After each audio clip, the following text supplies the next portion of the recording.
Raising the Bets is brought to you by the Star Quest Production Network and is made possible by our many generous patrons. If you'd like to support the podcast, please visit sqpn.com/give.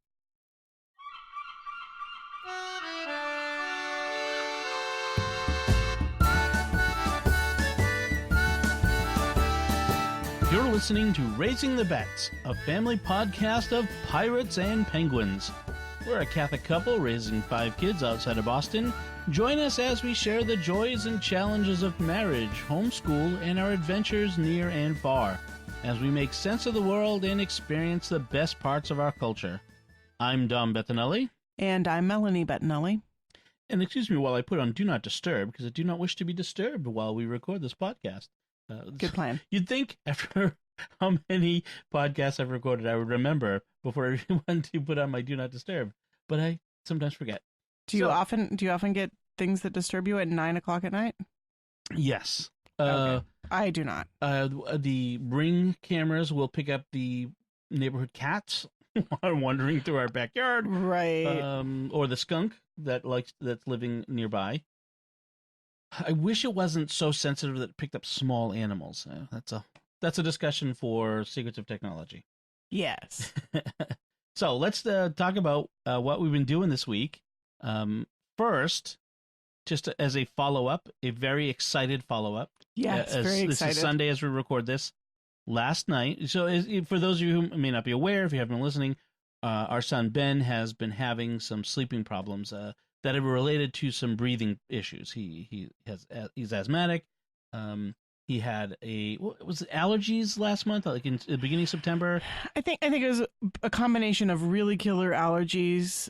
September is notorious for being a really bad allergy asthma month. Right. Plus, I think that we were passing around a cold as well. Yes, which I'm still trying to work out. Right. I mean, a lot of us are still trying to work through the dregs of it. You know how colds linger and linger. Sniffs and coughs. But he developed some anxiety, I think, in addition to the dragging out. Right. And the allergy symptoms are gone mainly, but he's had some anxiety mostly at bedtime, and if he has to wake up early in the morning, like to go to mass, then at that time where he just thinks he's drowning in mucus. Sorry.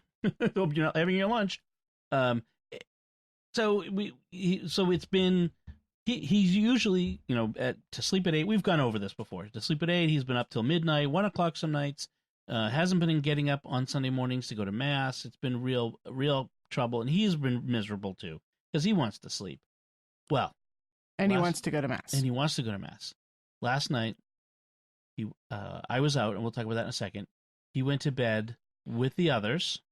And was out before 9:45. Which I went in at 9:45. I don't know what time he went to sleep, but when I went in at 9:45, he was out cold. Which is a key indicator. If he's asleep by 10, then he's asleep.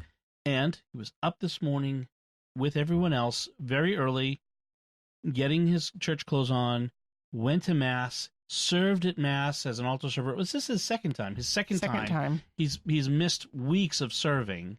I wasn't sure if we got him to mass whether he'd even be willing to serve, and he served even though it's only his second time. He did awesome because they're really good kids, and it was awesome. I was just so grateful. And now he's in bed as we record this, and hopefully he stays there, and we have another night. Hopefully. But we're taking it one day at a time. Yes.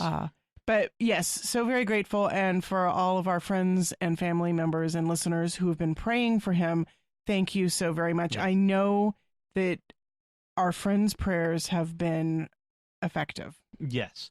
And because part of this is not just how much it affects him, but how much it affects us too, because we don't get downtime. He's up and he's upset and he's wandering around, he's crying, he wants to be consoled, and he wants to there's nothing that will console him, and it becomes emotionally draining because we're tired and we want to go to bed, and but of course we're taking care of him because he's our son, but it just has been a burden that we've been carrying, and so this is lifted. And again, thank you to everyone who's been praying for us. So a big thing for us is your mom was visiting a few weeks ago. She's come here and stayed with us for a few weeks. Tomorrow we have a bit of a surprise visitor. Yeah, my dad called up last week and said, "Hey, what if I come next week?" Sure. Our coach is always available. This is an improvement because there have been times in the past when he has booked a plane ticket and then told me that he was going to come. So that is an improvement. He sometimes forgets that he The order of hasn't things. like he hasn't called or he hasn't told us. Yeah, you know. We're excited. The kids are excited. Yeah, I'm always very excited to have my dad here. He's getting up there in years, and he had a stroke a few years ago, so it's really such a blessing that he can still travel and he can still come and hang out with the kids and read with them, and hang out with us, and do things with us, and send boxes from Amazon that the kids they arrived over the last few days, and the kids have all been like, "What's in the boxes that Granddad sent?" Yeah, it's interesting. My parents started some years ago bringing gifts when they came, like little things for the kids, not huge things, but little things to give to the kids. A book or a toy, a small toy, or something. And oftentimes it would clearly be stuff that my mom had picked up around town, or maybe even stuff that she picked up at the airport. But recently they've started sending the gifts ahead of time via Amazon, so like the boxes are here waiting when they get here, which is an interesting twist. You know, my birthday is next week. Maybe it's something for me, and they just don't know that. Maybe.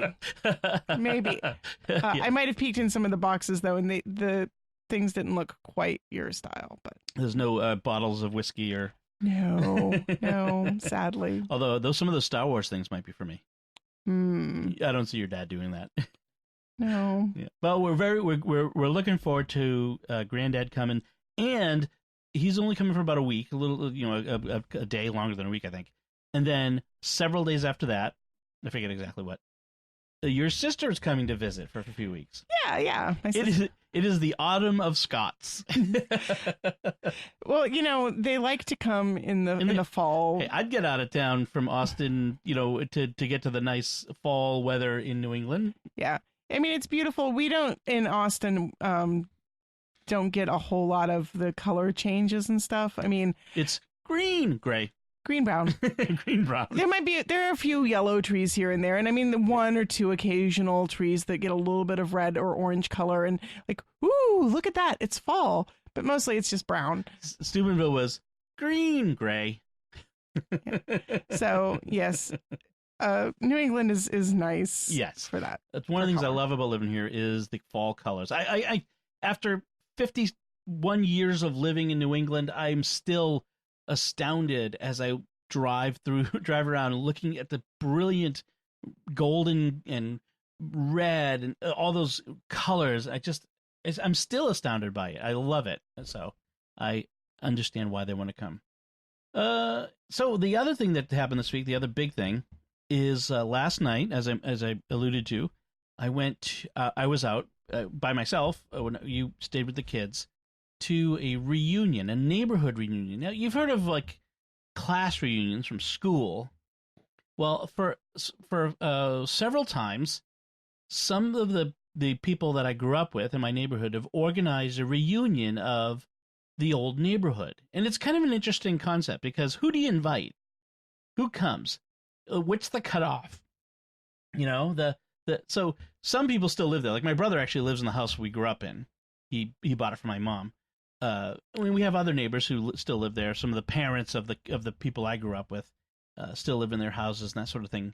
But it's an interesting sort of slice of people for about 10 years older than me to about maybe 10 years younger, maybe not even that many years younger than me, and their parents essentially. They've done. This is the third time they've done it. They did one in '96. One in 2002, and then in this year, so 17 years since the last one. It was very interesting. So I went. I wasn't going to go necessarily, but my brother and his wife were going, and my older sister was going, and my brother's like, "You got to go. I bought you a ticket." I'm like, all right, now I have to go. You spent the money on the ticket, and it was at the town spa, which is not in the town we grew up in, but it's a restaurant it's not a spa. that would be a weird reunion.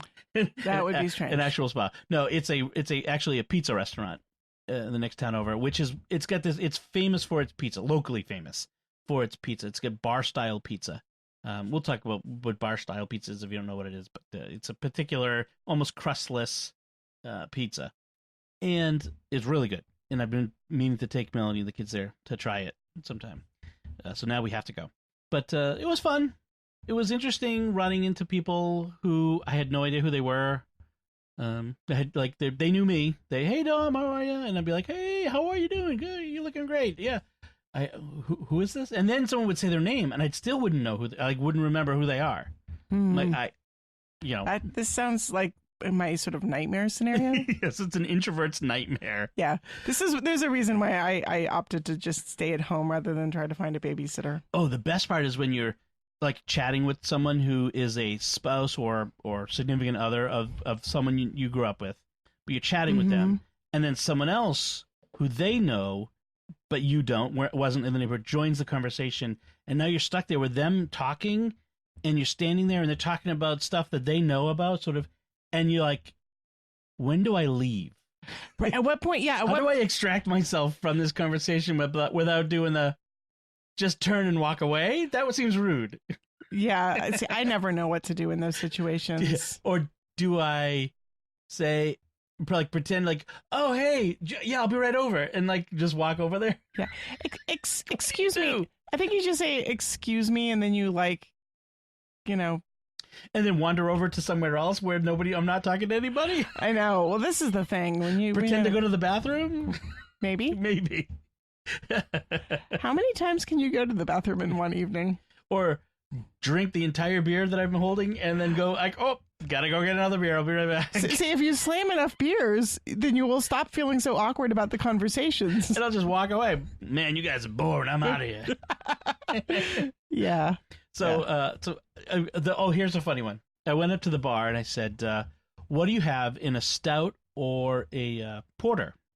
Mm-hmm. And she looks at me and the bartender and goes, is that wine? I'm like, oh no. Is that wine? Yeah. Oh, are you serious? I'm going to get some terrible beer tonight. Oh boy. So I said, what's the darkest beer you have? He says, this Oktoberfest. Give me that. That's not a dark beer, but what's the darkest beer you have? Oktoberfest. Yes. So then later on, I went and got drinks for me and John and Patty, refills, and John, what do you want? Oh, ask him if they have an Allagash White. He's all big on Allagash White. It's a Belgian white brewed in Maine, and it's really good. And I agree with him.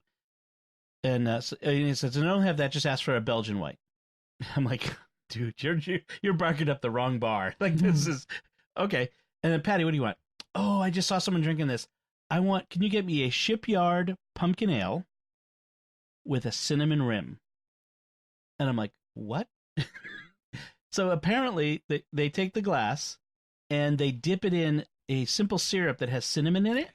Oh, not like cinnamon sugar. See, I heard cinnamon. Makes me think like margarita, like, salt on the rim. Like, it's like cinnamon sugar on the rim. Much messier. Ew. And grosser.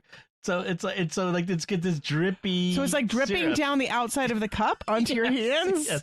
And I'm like, Patty, who thought this was a good idea? If I order a Shipyard pumpkin ale with a cinnamon syrup rim, I have to hand in my man card. Like I'm done. Like, here, I'll take one of those, and here's my man card. I'm like, all right, I'll do it for you, Patty. And yeah, it was really weird. Like, just eat the candy that they put out.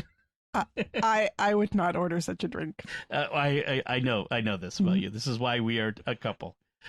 So it was fun. They had a raffle. They had like raffle baskets. They had a big fleece blanket with the Canton Bulldogs logo on it, and they had a wine basket, which would have been handy today. We'll talk about that a bit.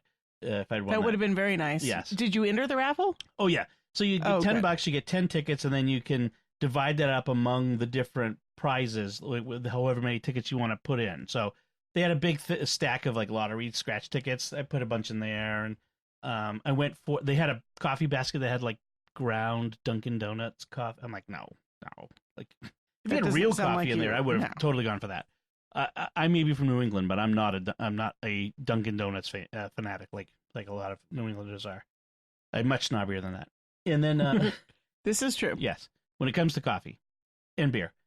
So there was that. There's movie tickets, which would have been come in handy because tickets for The Rise of Skywalker go on sale tomorrow, and I could have used the gift certificate for that. And then, so I'm getting tickets for Father Chip and I, just so you know, and for the opening night. And then, and when are we going? like that weekend. Okay. Because I'm gonna definitely see it twice in the first weekend. And then, yeah, so it was fun. There was a raffle. I didn't win anything, but of course, but it was a lot of fun, and I hope they do it again. I had some interesting, fun conversations with people that I hadn't talked to in literally decades, and it was nice. Including, I talked to a neighbor who lived 2 houses down from us. She told a funny story about her daughter's boyfriend, who was a Yankees fan, and her husband has died a couple of years ago. And she was saying how her husband, Mr. O'Brien, wouldn't let him come in the house wearing his Yankees gear. Mm-hmm. Like, he's like, no, you have to take that off of here. Here, put on this Red Sox shirt. And he thought he was joking. And he's like, no. He's like, no, yeah. And so, yeah, you can come in when you change. And he closes the door. And he's out there for 20 minutes. He's like, no. I'm out. He's like, can I come in now? He's like, you still wearing it? No. It's like, I'm serious. I'm an O'Brien. I live in Boston. You're not coming in here in a Yankees shirt. Bostonians are very serious about their sports. I learned this. We're very serious about our Yankee hatred. Yes, I learned this very quickly after moving here, and I'm not really. You're not not anti-sports. You're a-sports. I'm asportical. Asportical. That is going to be the title of this episode. Asportical. So, yes, you learned quickly the importance of certain sports in Boston, certain aspects of sports. People are Red Sox fans. They're anti-Yankee fans. Yes. People are Patriots fans. Like, although not as much when you first moved here. No, because you were pre-Tom Brady. Yes. Well, I was also pre-Red Sox winning the World Series. Mm-hmm. I was explaining to the kids the other day about how the Red Sox won the World Series in 2004 for the first time in, what was it, 86 years? 83, something like that. Yeah, 80-something years. And I was telling them about the greatest, because the anniversary of the greatest comeback in sports history up until when the Patriots did it in the Super Bowl was the 2004 ALCS, when Dave Robertson stole second base in the ninth inning with 2 outs when the Red Sox were down 3 games to the Yankees, the hated Yankees. So that came up. But you've lived through all of these amazing Boston sports moments and had zero appreciation for any of them. I was in a bar with some sports fans when the Red Sox did, I think, not the actual World Series winning game, but like the one before it. Maybe. Were you? Because we were dating then. I experienced the 2004 ALCS that game, where Dave Robertson stole second base. I experienced that. Maybe it was before that. Anyway, there was standing in Filene's with you while you were buying a dress for a wedding. I went out with my roommates. I just remember being at a bar with my roommates and like there being a whole bunch of Red Sox excitement. Woo, Red Sox, yay! Yes. That's my knowledge. Whatever. Yes, a pink Red Sox hat and all. No. No. Anyway, so that was a lot of fun. I'm glad I did it. But as awkward as those social situations can be. That's good. So let's talk about learning in homeschool and what we're doing there. And one of the things I wanted to talk about was one thing we're doing with Isabella. Math is not her strong suit. She's very good at English and reading and narrative and writing, and her art is amazing, and science. Her favorite subjects are really history and science and maybe literature. Her history is amazing. Like her ability to grasp, but not just to remember, but to integrate it and to make conclusions based on historical events is amazing to me. I just love that. We'll talk about that another time, but I want to talk about one thing we're doing with her with math, which she had been struggling with, is because math is not your strong suit either. Right. And I have to say, when you're homeschooling, you sometimes have to pick your battles. And math was one of those battles that for pace of time, I was focusing on other things with her and with other kids, and her math had started to slip. And I realized how far it had slipped. And we sort of said, okay, we need an intervention and we need to do something differently because this is not working. And here's where the fact that I work from home while they're all homeschooling at home, we're all together in this little house every day, all day, which people are amazed that we can do it, but we do, and with a very little problem.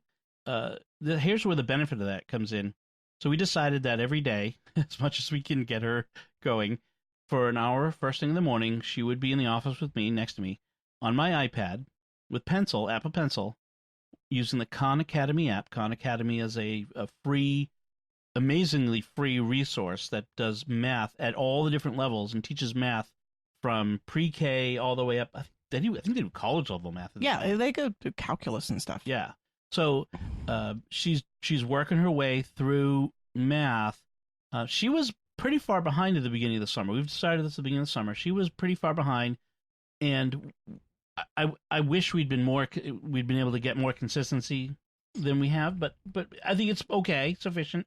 Where she's caught up, where she's only, according to theirs, she's maybe a year behind. But when they say a year behind, we don't progress until she's showing a pretty high level of completion of things. Right. Which, when we were in school, you moved on regardless. Like, if you got a C, you passed. Right, you passed, you moved on to the next thing. Whereas she's actually working until she can about a B plus, get a B, and then, until she can move on to the next subject. Right. So we've and we both made a decision that there's certain things she doesn't need at the equivalent of 8th grade, which is like probability and statistics. We did some of that, but it got to the point where I don't know that she's ever going to, that this is at this level is necessary for her.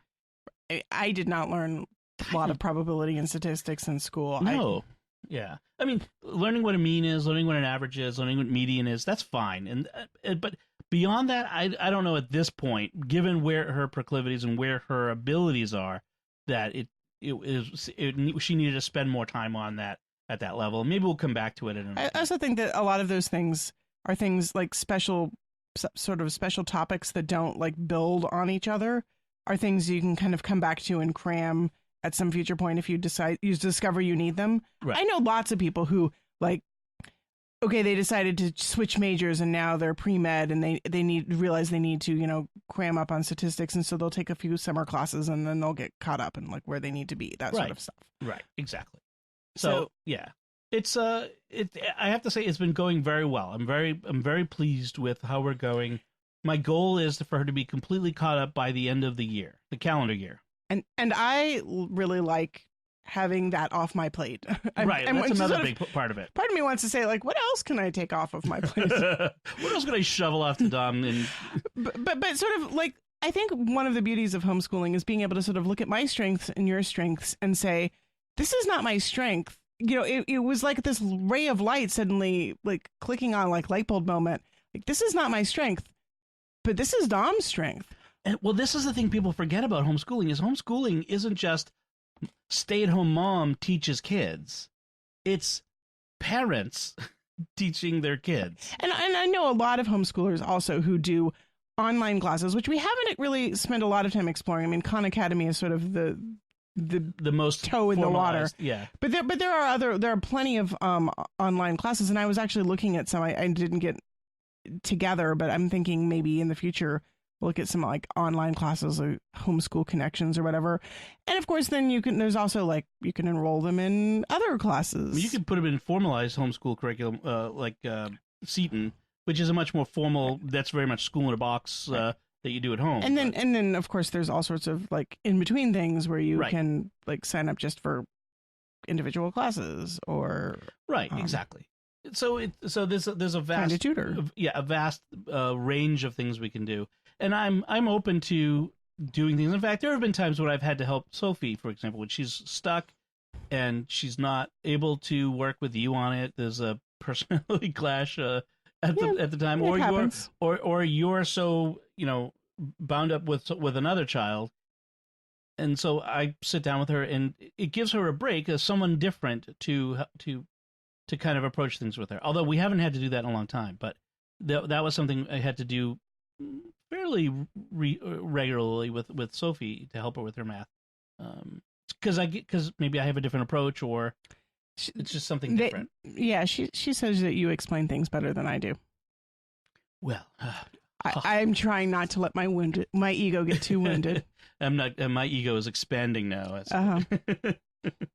Usually, so that's what we're doing. That's what our most recent thing we wanted to talk about with what we're learning, what we're homeschooling about. So it's a lot of fun. So if you have any questions about how we do it, or if you're interested in finding out more, definitely drop us an email at betts, BETTS, at sqpn.com, and we'd be happy to talk about it more, or give you some more details in a return email if you need it. So we'd be happy to talk about it. So let's talk about what we've been eating this week, what we've been cooking and eating. You made tortilla soup last week. One of our favorites, not all the kids' favorites. No, the temperature's turned. It's dropping a little bit. Time for soups. Yeah, definitely time for soups. Some of our children do not like spicy, and some of our children do not like tomatoey. And some of our children do not like either. Right. So yeah, I sort of sequestered some of the soup after I'd put in everything except the tomatoes into a smaller pot and the chili powder into a separate pot, and so there was sort of a plain chicken soup for those who did not want tortilla soup, which I don't understand why you would not like tortilla soup. It's one of my favorite ways to use up leftover chicken and leftover tortilla chip crumbs. You know that dust of tortilla chips at the bottom of the bag that's too small to dip. Yeah, they're too small to dip into the salsa, but you feel like you're throwing away a good eighth of the bag, or it's gone stale. Yeah. So save it up, put it all in a bag, label it so you don't accidentally throw it away, or eat it. Try to eat it and eat a mouthful of stale tortilla chips. You can imagine why I'm saying this, but I don't know what you're talking about. Yeah, so one of us has done that. This guy. So that's a great way to use up old tortilla chips, tortilla chip crumbs, leftover chicken, and it's also another one of the build it yourself sort of meals, which the kids love to do. Right, because we serve it with lots of little side options, some frozen corn kernels. Which cools it down for those who have mouths sensitive to the hot soup. Chopped scallions, chopped cilantro, diced avocado, sour cream cheese, Mexican cheese. Which you don't have to put it all in. No. some do. everyone sort of gets to put in what they want. Oh, and lime wedges. Oh, lime. Don't forget the lime wedges because Lucy loves limes. Lucy loves limes. The L's. Yes, you put lime juice in right at your serving. Yeah, it's interactive. It's yummy. It's different, and they love it. So that's a good meal. Then today you made beef stew. All right. Here's the question. I told you I was going to bring it up. All right, folks, here's the thing. Beef stew. Tomato, no tomato. See, to me, this is absolutely crazy. Why on earth would you put tomatoes in your beef stew? Because that's how you make beef stew. I did not. I mean, a tablespoon of tomato paste to flavor it. Yes. But tomatoes, like it's a red. No, the sauce of the stew is red. That's crazy. Brown. That's crazy. It should be brown. It is a brown beef stew is brown, right? It's not. It's not like spaghetti sauce. That's no. I mean, there is a thing. You accused me of trying to make spaghetti sauce. There is a thing that's like a soup which has tomatoes and beef, like a tomato beef soup. That's not beef stew though. It's that's some other thing. A spaghetti, like a meat spaghetti sauce. That's some other thing. Thicker than that soup that you're talking about. I make an Irish style beef stew. Yes, but although we did add some pureed canned diced tomatoes that we had left over from I was making salsa. Only because I was out of tomato paste, and so I used about the equivalent in puree that I would use of tomato paste. All right, so. That's one of the things I wanted to mention talk about was we were out of some key ingredients. We were, and so I wanted to talk about what you did to make it a good, in fact, an amazing beef stew. So you bought a couple of chuck roast, right? Right. Yeah. I don't like to buy the stew meat because it's too lean. Like the stuff that they have sold that's pre-chopped and that's labeled stew meat. Yeah. In the in the meat counter is usually not very good. You're better off shopping it yourself, and it's probably less expensive. I don't know that it's really any less expensive because usually this stuff, because it's higher quality when you buy the chuck roast. Right, the chuck roast is more expensive per pound than the stuff that they have labeled stew meat. But it's not that expensive. It's like $6 a pound. I mean, it's not. Really? Oh, okay. It's not cheap. Okay, I thought the chuck roasts were cheaper. This only if they're on sale. This was a sort of a more marginally expensive meal, but I love beef stew, and the kids like beef Sunday stew. Dinner. Yeah. You splurge once a week, right? Yeah.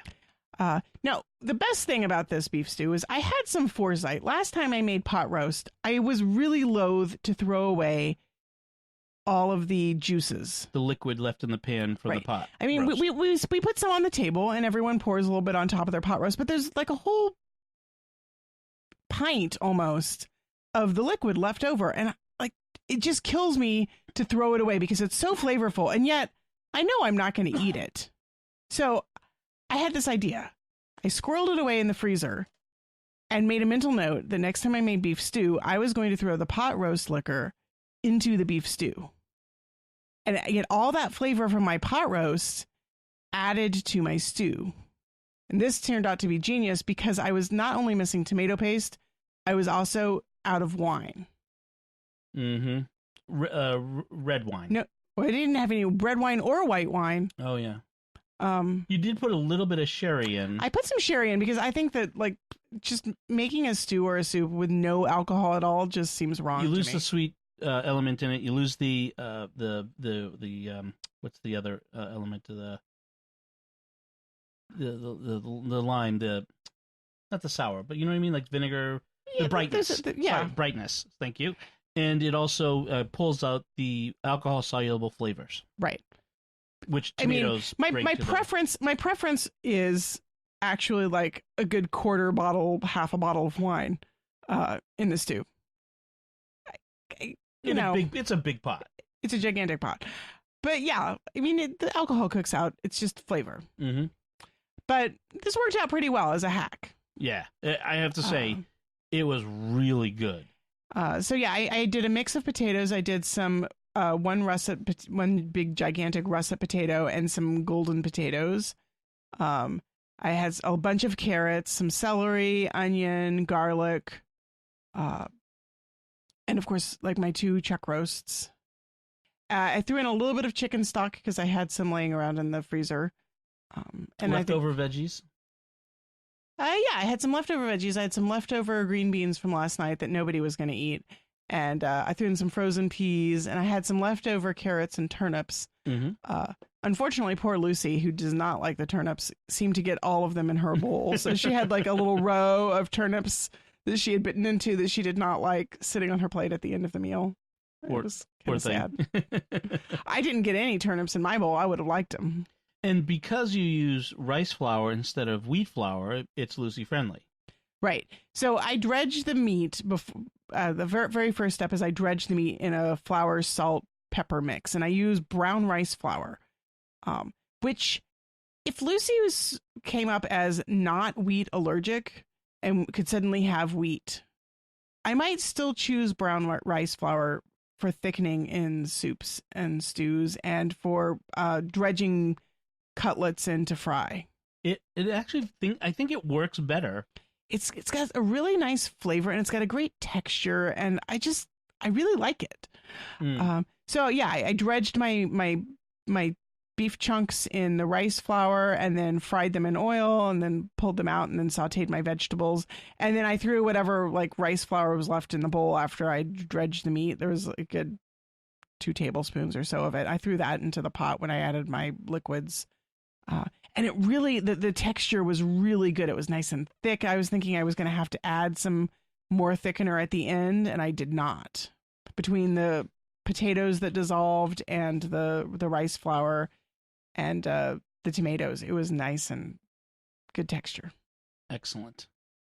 So, and then you were mad because I immediately put Tabasco sauce on mine. Did you even taste it before you put the Tabasco sauce I did when you let me taste it before dinner. That doesn't count. It wasn't done then.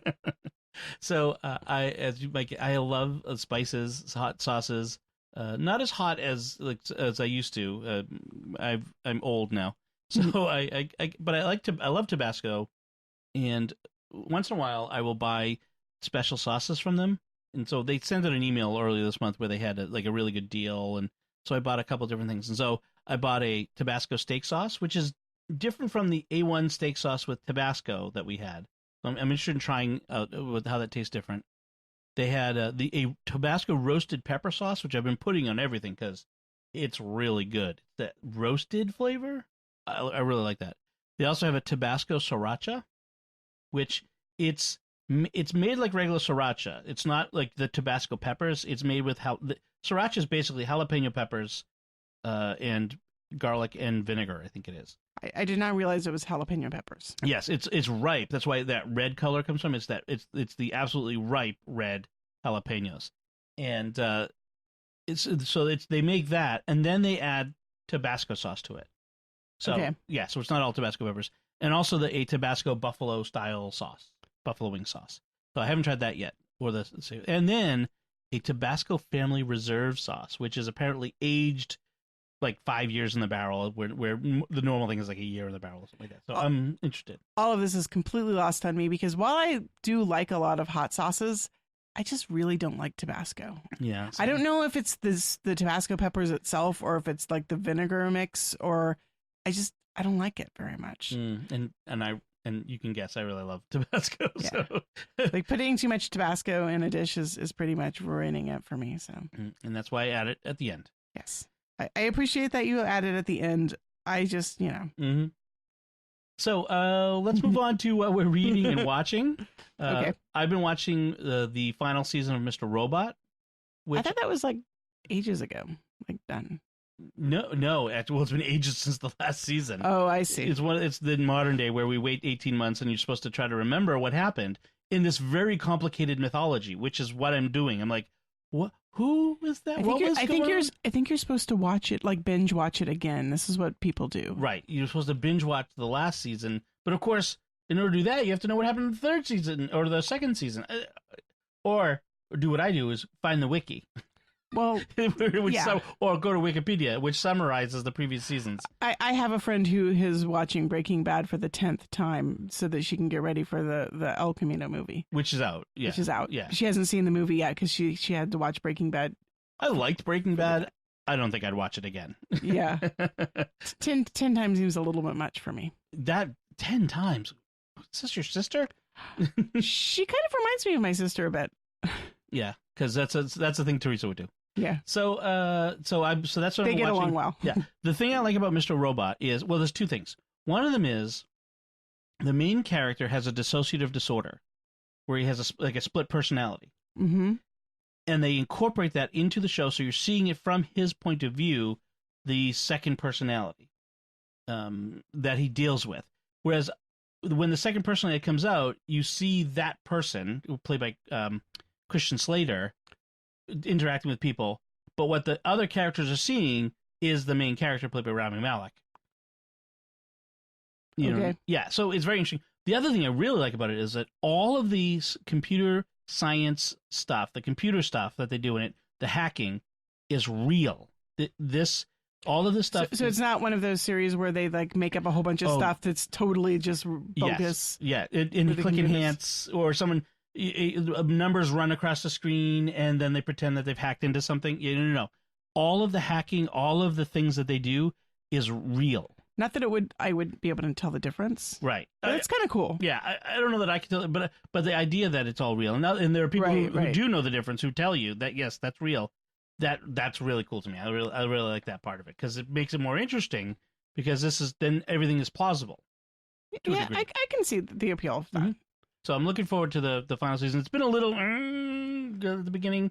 There are aspects of it I don't like. There's some violence.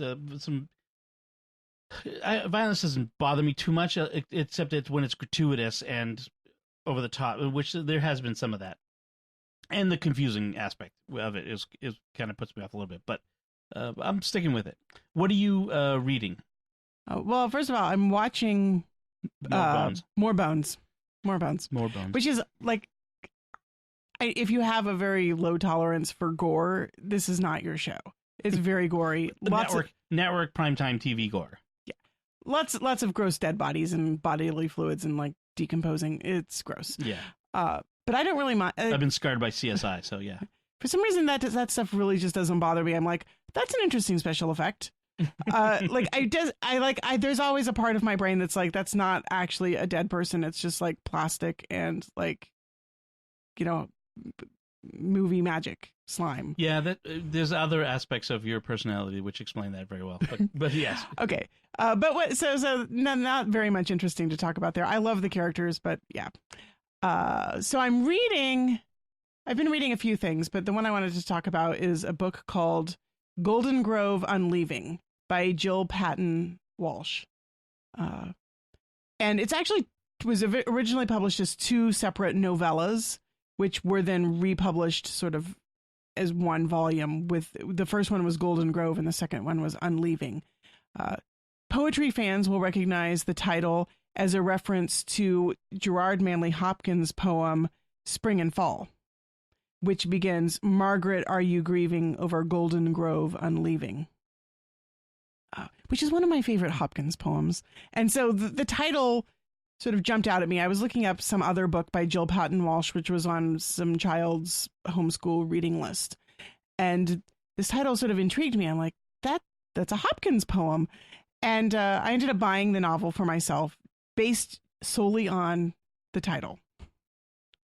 And I'm really liking it.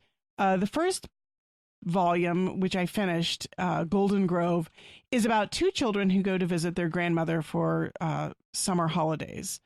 And these 2 children have been told Madge is a 14-year-old girl and Paul is a, I think, 10-year-old boy. Maybe he's even younger than that. They've been told that they're cousins. But as the novel progresses, you realize that they're actually brother and sister, and their parents had gone through a horrible divorce. And the father had insisted on keeping the boy, and the mother got to keep the daughter, but only if she didn't let the daughter know that her husband was still alive. So they told the girl the story of her father having been lost in the war. This is evidently after World War II. I saw this. Wasn't this a Disney movie about these twins who meet at summer camp? No. That's different. Okay. It's kind of it's an interesting the Golden Grove is an interesting coming of age story. The 14-year-old girl, over the course of this summer, spent with her grandmother in a small town on the Cornish coast. She befriends a blind professor who she volunteers to read to him because she feels sorry for him that he's blind. They met because they were actually making fun of him, she and Paul, and she kind of feels bad about it, so she offers to read to him. She develops kind of a 14-year-old girl crush on him, which then sort of ends badly as he realizes what's happening and sort of crushes her. And sort of at the same time, she finds out that Paul is in fact her brother, not her cousin, and that her parents have been lying to her, and her father didn't die in the war. He's in fact alive, just chose her brother over her and didn't want to have anything to do with her. Ouch. So it's kind of this very poignant coming of age, dealing with sort of grown up things while not being really an adult yet. And it's sort of the point of view goes back and forth. Sometimes you're seeing things from the grandmother's point of view, and then sometimes you're seeing things from Madge's point of view, the 14-year-old girl. But the second novel, Unleaving, jumps forward in time to when Madge is herself a grandmother, which is a little disconcerting because now you've got in the same house a grandmother with grandkids and her kids are visiting. And then she keeps flashing back to after her own grandmother died when she inherited the house from her. And so you've got sort of this grandmother thinking about the death of her grandmother and looking at her grandkids. And it's a very interesting jumping back and forth through time. I'm not sure exactly where the theme of this one is going, but the Hopkins poem is sort of about a child coming to realize death and sin and grief. It ends, "It is Margaret you mourn for." And I think the novel is sort of playing on that theme in a very interesting way. It's sort of mourning for your own self, your own coming to knowledge of things which, destroy the innocence of childhood.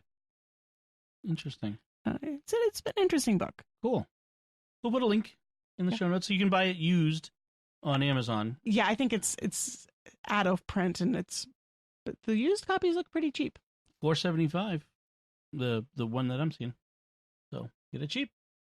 All right, cool. Thank you. So we wanted to talk about in our big segment, our main segment, I guess, which is after 45 minutes.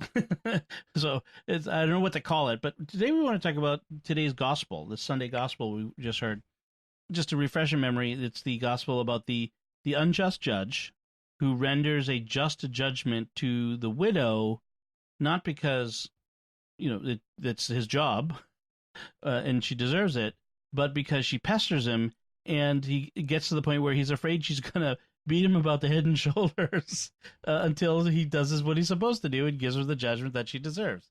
So we had a couple different reflections that we heard.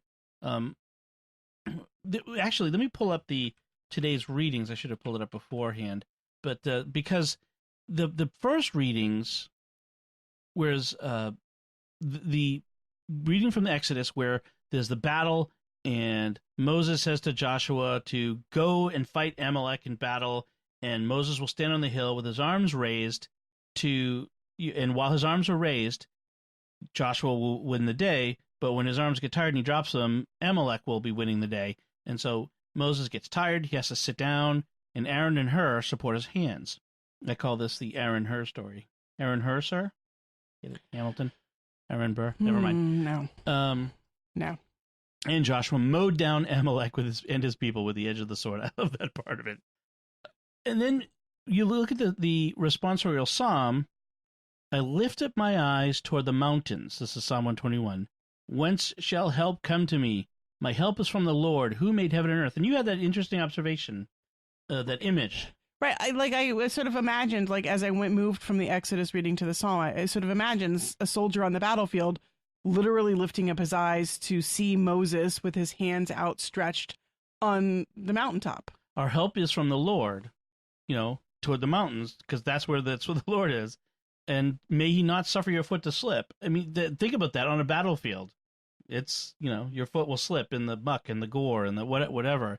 May he slumber not who guards you. He has your back in the battle. He neither slumbers nor sleeps. And it's an interesting connection with that, where God watches over us.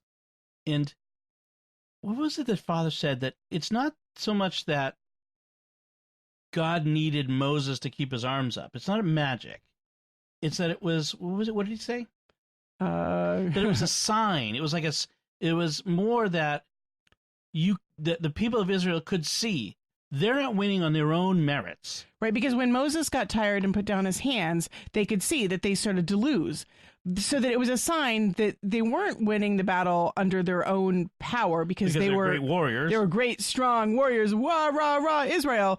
It was more that they win because God helps them. And Moses is the visible sign of God's interceding on their behalf with God. Because they're doing what God asked them to do.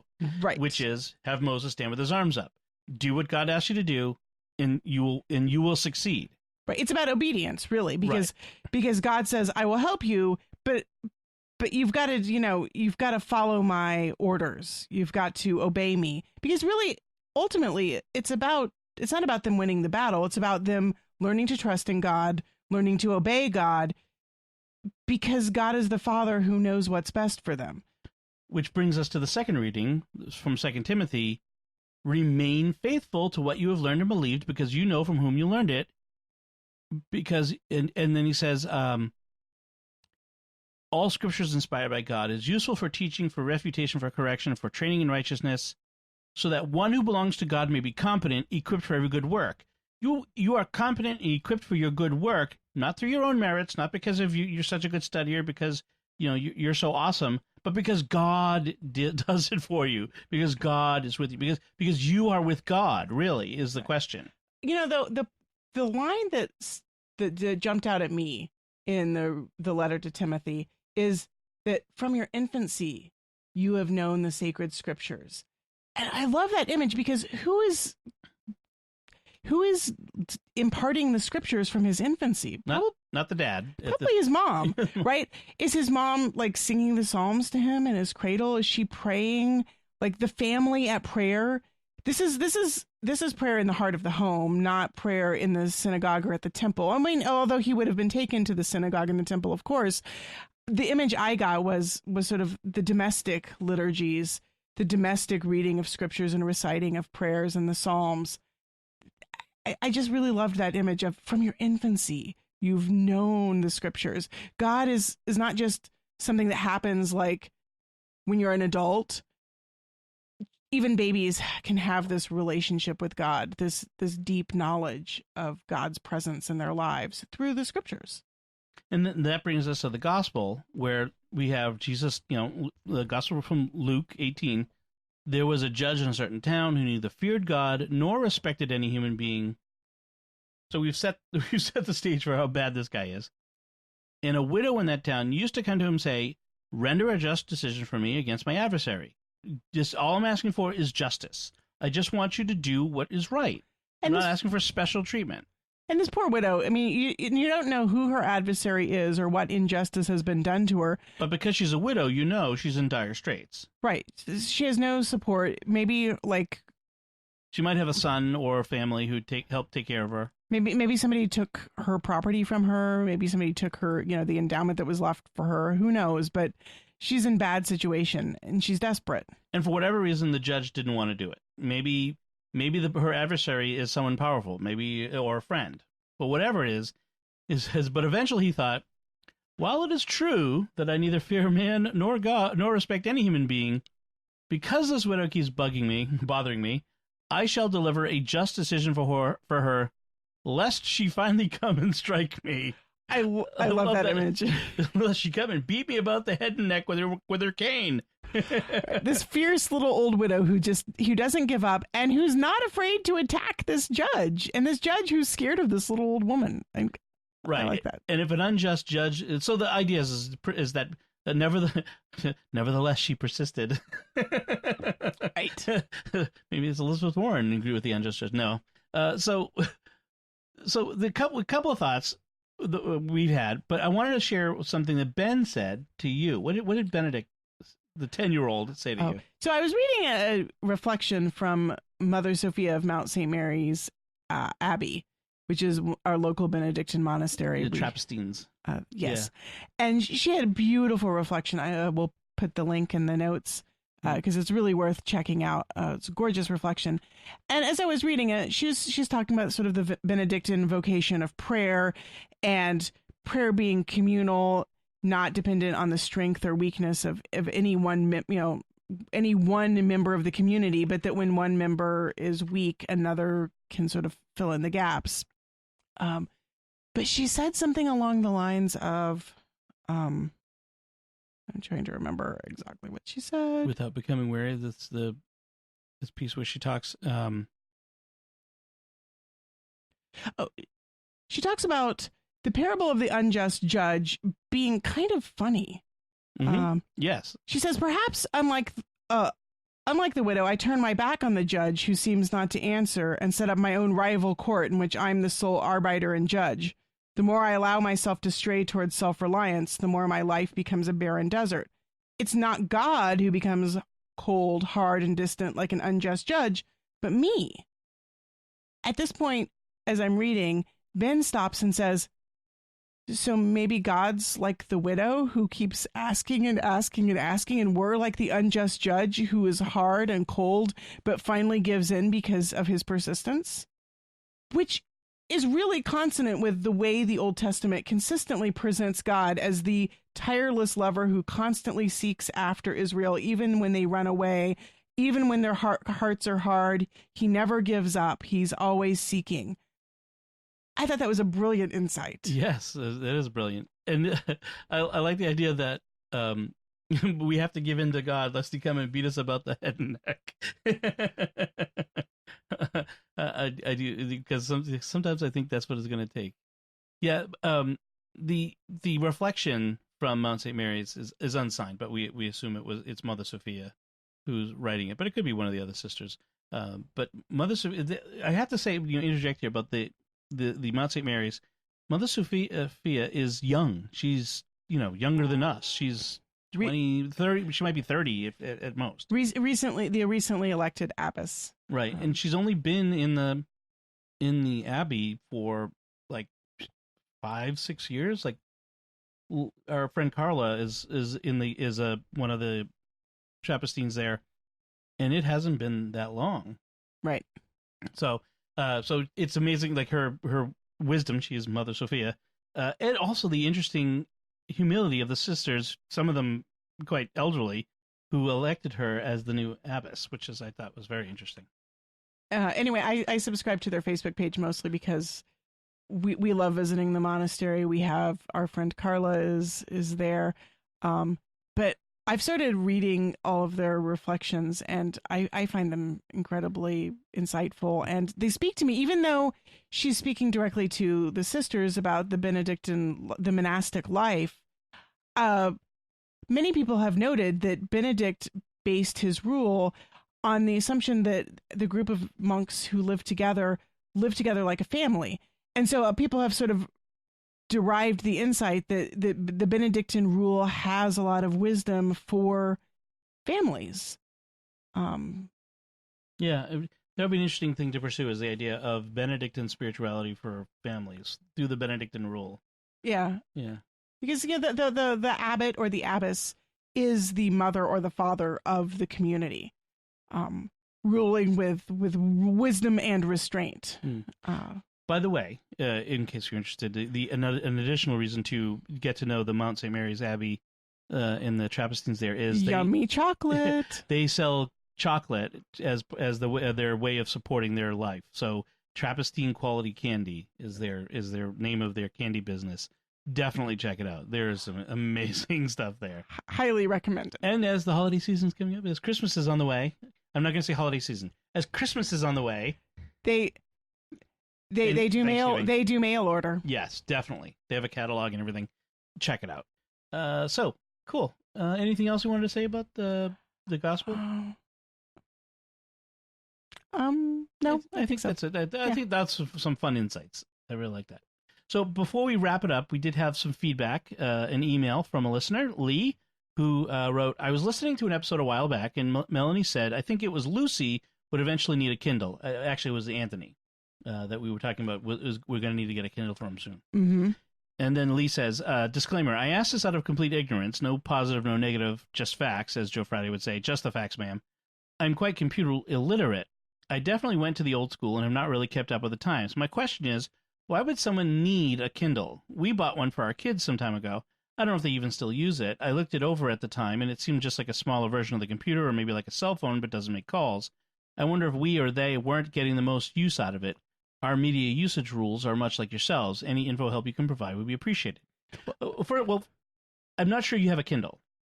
Well, or maybe they have a Kindle Fire, which is more of a tablet. It's more like an iPad than it is what we're talking about. Right. So the Kindles that we are getting for the kids, really only so far for Bella, is just an ebook reader. Yeah.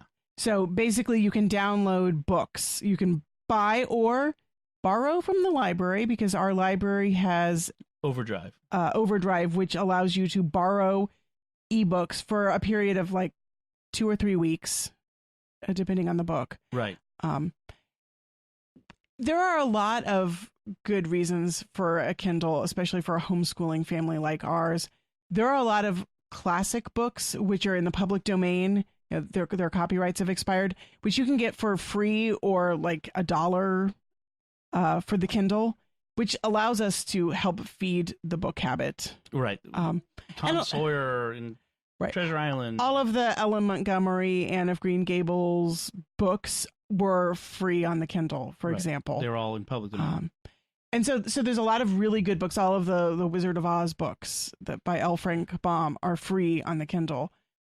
So we were able to load it with a bunch of stuff that Isabella has spent hours reading, plus borrowing books from the library. Plus any books that we've bought we could share with her Right. that we've had for our library. And sometimes I have found some series of books which you can buy the ebooks in a bundle where you would be spending $10 a volume for paperback or hardcover books or more, where for a fraction of the price, I was able to get like an entire series of books for the Kindle. Like there was a series of historical mystery novels, the Roman Mysteries. I can't remember the author, that I got a bundle of for really cheap, which like pennies on the dollar, like really cheap. And so for us, the Kindle is just another way of getting books that doesn't fill up the shelf. And you and I have Kindles, and we have lots of books we have on Kindles. Right. So, and when you have a family plan, you can share all the books. Yes. And when you're going on, like, I don't read my Kindle that often, maybe like every fifth or sixth book I read. Whereas I almost read is an entirely on Kindle. But there are some books which I only get on the Kindle. Some books I borrow from the library, which is a great deal when I don't want to buy a brand new hardcover book and I don't want to wait on the interminable wait list for a hardcover from the library. Also, it prevents us from putting more books on our shelves. Right. Our shelves get are full. Overburdened. We have too many books. Yes. We do. As if there could be such a thing, but there is. for the size of our house, we have more books than fit. Yes. In our house. But I like my Kindle. I love traveling with the Kindle because you can travel with one little tiny device, book-sized device. Yep. It can have an entire library. It can have dozens of books that you can download onto it and carry it with you. Which is a lot lighter than the way I usually travel with tons and tons of books. Yeah. So, I mean, there are many reasons why, so does anyone need a Kindle? No. I mean, like, if it's not a, like, I need this in order to live, but in the case of our family, for example, there are some books that we have purchased. It makes sense for us. We've already purchased them in the ebook form. I'm not going to repurchase them in a paperback or hardcover, like physical book form. The younger kids would like to read. And so far, Isabella's the only child who has a Kindle. So buying an additional device would allow the other kids to read without having to either borrow my device or Isabella's device or Dom's device. Now, the benefit of the Kindle book reader as opposed to the Kindle Fire, because you can put a Kindle app on an iPad, and we have all these old iPads that we've acquired, handed down from folks, like really old, that you can put a Kindle app on and read book. But then there's a Kindle ebook reader only does Kindle ebooks.